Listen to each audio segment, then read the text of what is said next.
प्रिय बच्चों, कक्षा 8 में हिंदी, संस्कृत और व्याकरण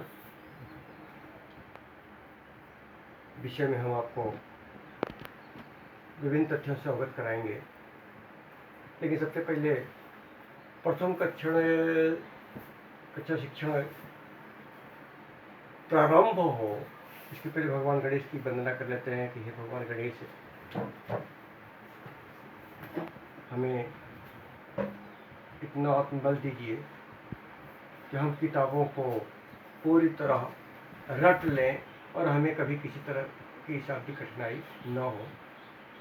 इसलिए वक्रतुंड महाकाय सूर्यकोटि समप्रभा निर्विघ्न कुरुदेव सर्वकार्येषु सर्वदा। हे भगवान गणेश, आप सदैव हमारी सहायता करें। और हे माता सरस्वती, जो आप विद्या की देवी हैं, इसलिए मैं कामना करता हूँ कि आप मेरे प्रिय विद्यार्थियों को विद्यावान बनावें, जिससे उनका सुखद भविष्य हो सके। आज हम आपको अलंकार बताएंगे। अलंकार कहते किसको है? अलंकृते अनेन इति अलंकार।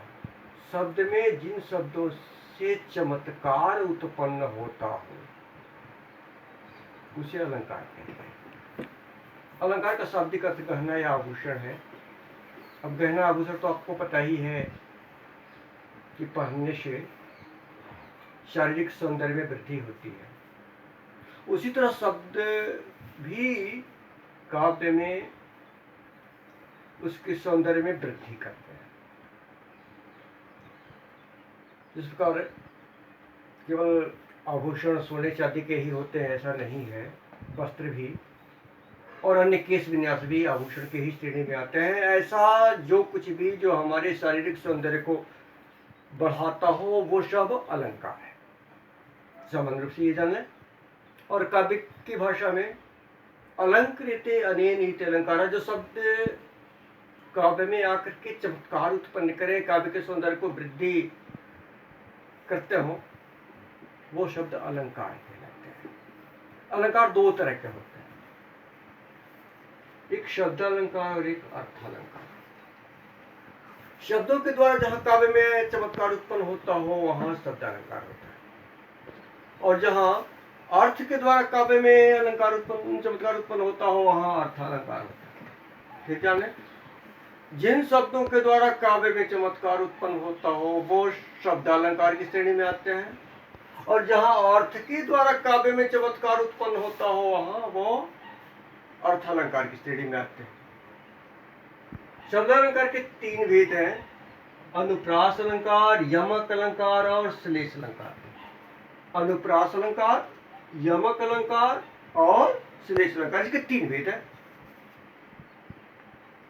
अनुप्रास कहते हैं इसको। अनुप्रास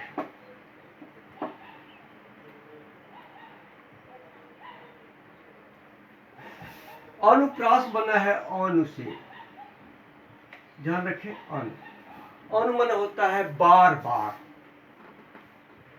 अनु मन है बार बार। जहां एक ही वर्ण बार बार आकर के काव्य में चमत्कार उत्पन्न करते हो वहां अनुप्रास अलंकार। जहां एक ही वर्ण बार बार आवे और काव्य में चमत्कार उत्पन्न होता हो वहां अनुप्रास अलंकार होता है। यहां ध्यान रखिए, अनुप्रास, अनु मन होता है बार बार। वर्णों की आवृत्ति जहां बार बार होती हो वहां कौन सा अलंकार होगा? अनुप्रास अलंकार। कौन अलंकार? अनुप्रास अलंकार। इतना ध्यान रखना है, अनुप्रास में बार बार शब्द याद रहेंगे तो कभी आपको कोई कठिनाई नहीं होगी। चार चंद्र की चंचल किरणें खेल रही हैं जलथल में, तरन तरुजा तट तमाल तरुगर्भ छाए। क्या आप बता सकते हैं कि इन दोनों उदाहरणों में किस शब्द की पुनरावृत्ति बार बार हुई है? चार चंद्र की चंचल किरणें खेल रही थी जलथल में, या तरन तनुजा तट तमाल तरुगर्भ छाए, या चाचा ने चाची को चांदनी रात में चटनी चटाई। इसमें किन वर्णों की आवृत्ति बार बार हो रही है? अगर आप इस शब्द पर बार बार ध्यान देंगे कि अनुप्रास अनुमान बार बार, तो आपके लिए सहज हो जाएगा। और आपके लिए प्रश्न है, अलंकार किसे कहते हैं? एक उदाहरण आपको लिखना है। आज के लिए बस इतना ही काम। कोई कठिनाई होती हो तो ऊपर मैंने मोबाइल नंबर लिख दिया है। इन दोनों मोबाइल नंबरों में आप 4 बजे से 5 बजे तक, शाम 4 बजे से 5 बजे तक कोई भी प्रश्न हो आप पूछ सकते हैं। हम हमेशा आपके लिए सुलभ हैं। ध्यान रखें, समय शाम 4 बजे से 5 बजे तक। धन्यवाद।